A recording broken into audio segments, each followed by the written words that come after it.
Assalamualaikum warahmatullahi wabarakatuh. Perkenalkan, kami dari kelompok 13 yang akan mempresentasikan mengenai penilaian dalam pembelajaran tematik yang beranggotakan 3 orang, yaitu yang pertama saya sendiri Uki Diasworo, yang kedua Mbak Lukit Damiri, dan yang ketiga Mbak Maulidia.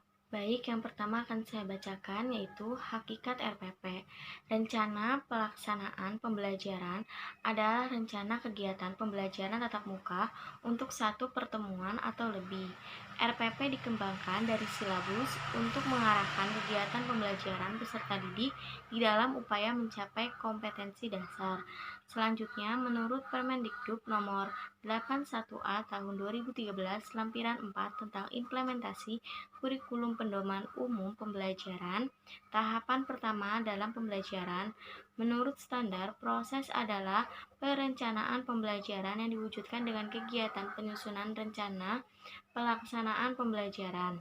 RPP adalah rencana pembelajaran yang dikembangkan secara rinci dari suatu materi pokok atau tema tertentu yang mengacu pada silabus.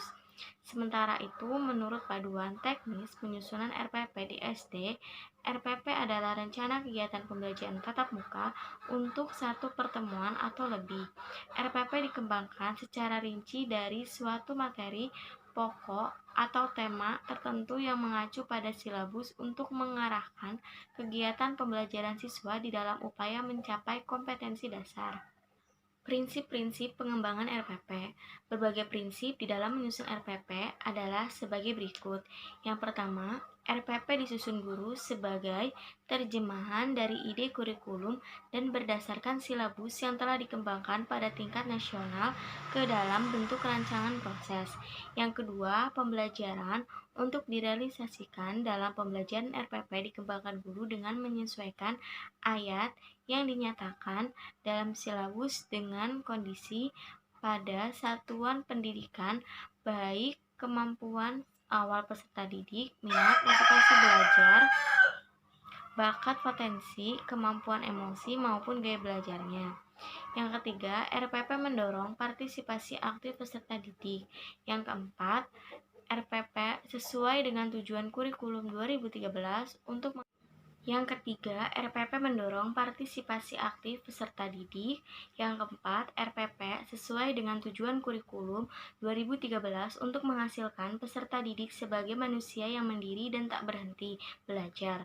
Proses pembelajaran di dalam RPP dirancang dengan berpusat pada peserta didik untuk mengembangkan motivasi, minat, rasa ingin tahu, kreativitas, inisiatif, inspirasi, kemandirian, semangat belajar, keterampilan belajar, dan kebiasaan belajarnya. Yang kelima, RPP mengembangkan budaya membaca dan menulis. Proses pembelajaran dalam RPP dirancang untuk mengembangkan kegemaran membaca, pemahaman beragam bacaan, dan berekspresi dalam berbagai bentuk tulisan. Yang keenam, RPP memuat rancangan program pemberian umpan balik positif, penguatan pengayaan, remedi, dan umpan balik. Yang ketujuh, RPP disusun dengan memperhatikan keterkaitan dan terpaduan antara KI dan KD, materi pembelajaran, kegiatan pembelajaran, penilaian, dan sumber daya dalam suatu keutuhan pengalaman belajar. Dan yang terakhir, RPP disusun dengan mengakomodasi pembelajaran tematik, terpaduan lintas mata pelajaran untuk sikap dan keterampilan, dan juga keberagaman budaya. Yang selanjutnya adalah komponen dan sistematika RPP.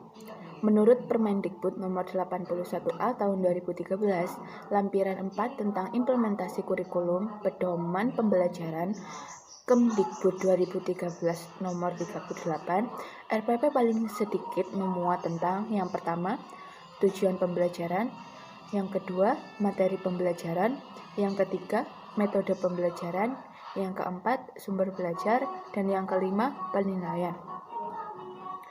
Selanjutnya, langkah-langkah pengembangan RPP. Menurut Panduan Teknis Penyusunan RPP di SD, Kemdikbud 2013-12, pengembangan RPP disusun dengan mengakomodasikan pembelajaran tematik atau disebut dengan RPP tematik. Penyusunan RPP tematik idealnya dilakukan dengan tahapan sebagai berikut. Yang pertama, menentukan tema yang akan dikaji bersama siswa. Yang kedua, memetakan kompetensi-kompetensi dasar indikator yang akan dicapai dalam tema-tema yang telah disepakati. Yang ketiga, menetapkan jaringan tema. Yang keempat, menyusun silabus tematik. Dan yang terakhir, menyusun RPP pembelajaran tematik. Langkah selanjutnya untuk mengembangkan RPP adalah dalam implementasi kurikulum 2013, tema tidak dinegosiasikan dengan siswa, tetapi sudah ditetapkan oleh pemerintah yang termuat dalam silabus tematik, buku guru, dan buku siswa.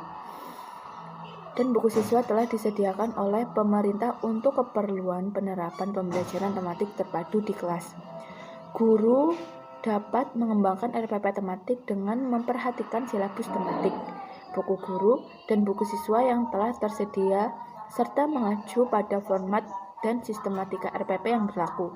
RPP tematik adalah rencana pembelajaran tematik terpadu yang dikembangkan secara rinci suatu tema dengan tahapan sebagai berikut.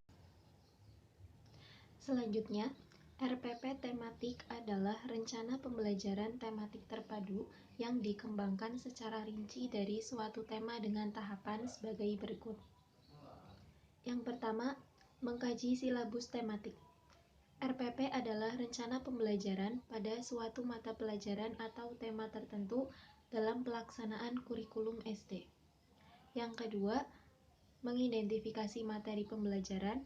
Mengidentifikasi materi pembelajaran yang menunjang pencapaian KD dengan mempertimbangkan potensi peserta didik, relevansi dengan karakteristik daerah, tingkat perkembangan fisik, intelektual, emosional, sosial, dan spiritual peserta didik, kebermanfaatan bagi peserta didik, struktur keilmuan, akultualisasi, kedalaman dan keluasan materi pembelajaran, relevansi dengan kebutuhan peserta didik dan tuntutan lingkungan, dan alokasi waktu.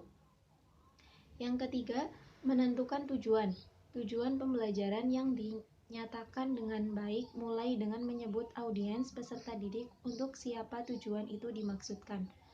Tujuan itu kemudian mencantumkan behavior atau kemampuan yang harus didemonstrasikan dan condition seperti apa perilaku atau kemampuan yang akan diamati.